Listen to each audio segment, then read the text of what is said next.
నమస్తే. కేంద్రంలో ప్రధానమంత్రి నేతృత్వంలో మూడోసారి కేంద్ర మంత్రిమండలి కొలువుదీరింది. ఎవరెవరికి ఏ శాఖలు ఇచ్చారనేది ఇప్పుడు చూద్దాం.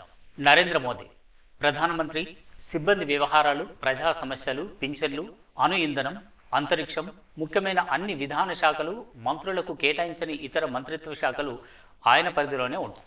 కేబినెట్ మంత్రులు రాజ్నాథ్ సింగ్, ఈయనకు ఎప్పటిలాగే రక్షణ శాఖను కట్టబెట్టారు.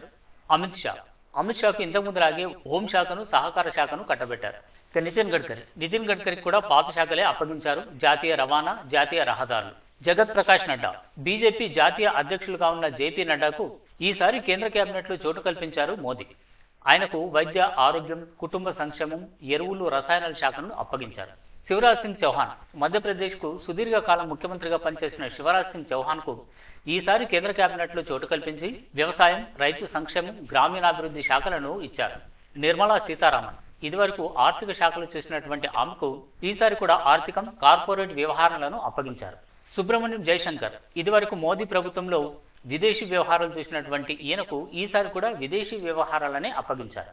మనోహర్ లాల్ ఖట్టర్, ఈయన మాజీ సీఎం, ఈయనకు విద్యుత్, పట్టణాభివృద్ధి, గృహ నిర్మాణం శాఖలను అప్పగించారు. హెచ్డి కుమారస్వామి, ఈయన కర్ణాటక మాజీ ముఖ్యమంత్రి, ఈయనకు ఉక్కు, భారీ పరిశ్రమలు అప్పగించారు.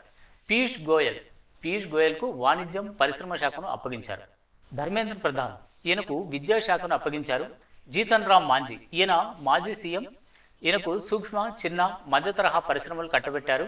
ఇక రాజీవ్ రంజన్, ఈయనే లలన్ సింగ్ అని కూడా అంటారు, ఈయనకు పంచాయతీరాజ్, మత్స్య, పాడి, పశు సంవర్ధక శాఖలను అప్పగించారు.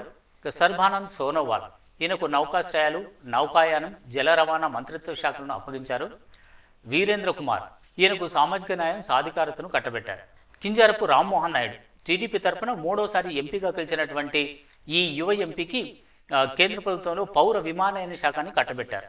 కేంద్ర కేబినెట్లో ఉన్నటువంటి పిన్న వయస్కుడు కూడా ఈ రామ్మోహన్ నాయుడు, ఈయన వయసు కేవలం 36 సంవత్సరాలే. ఇక ప్రహ్లాద్ వెంకటేష్ జోషి, ఈయనకు వినియోగదారుల వ్యవహారాలు, ఆహారం, ప్రజా పంపిణీ, పునరుత్పాదక ఇంధనం వంటి శాఖలను ఇచ్చారు. ఇక జ్యూయల్ ఓరం గిరిజన వ్యవహారాలు చూస్తారు. గిరిరాజ్ సింగ్ జౌళి శాఖను అప్పగించారు. అశ్విని వైష్ణవ్కు రైల్వే, సమాచార, ప్రసార, ఎలక్ట్రానిక్స్, ఐటీ శాఖలను అప్పగించారు. జ్యోతిరాదిత్య సింధియా, మధ్యప్రదేశ్కు చెందినటువంటి ఈ యువ ఎంపీకి కమ్యూనికేషన్లు, ఈశాన్య రాష్ట్రాల అభివృద్ధి, టెలికాం శాఖలను కట్టబెట్టారు. ఇక భూపేంద్ర యాదవ్, ఈయనకు పర్యావరణ, అటవీ, వాతావరణ మార్పులు వంటి శాఖలను ఇచ్చారు. గజేంద్ర సింగ్ షెకావత్, ఈయనకు పర్యాటకం, సాంస్కృతిక శాఖలను ఇచ్చారు. అన్నపూర్ణాదేవి, ఈమెకు మహిళా శిశు సంక్షేమం కట్టబెట్టారు. ఇక కిరణ్ రిజిజు గత మోదీ సర్కారులో ఈయన న్యాయశాఖ మంత్రిగా ఉన్నారు. ఇప్పుడు పార్లమెంటరీ వ్యవహారాలు, మైనార్టీ వ్యవహారాలను అప్పగించారు. హర్దీప్ సింగ్ పురికి పెట్రోలియం, సహజ వాయువు శాఖలను కట్టబెట్టారు. మన్సుఖ్ మాండవీయకు కార్మిక, ఉపాధి, యువజన క్రీడలు శాఖలను ఇచ్చారు. గంగాపురం కిషన్ రెడ్డి, ఈయన తెలంగాణకు చెందినటువంటి బీజేపీ అధ్యక్షుడు. ఇదివరకు 2 సార్లు కూడా కేంద్రంలో మంత్రిగా పనిచేసినటువంటి కిషన్ రెడ్డికి ఈసారి బొగ్గు, గనుల శాఖను కట్టబెట్టారు. ఇక చిరాగ్ పాస్వాన్కు ఆహార శుద్ధి పరిశ్రమలను అప్పగించారు.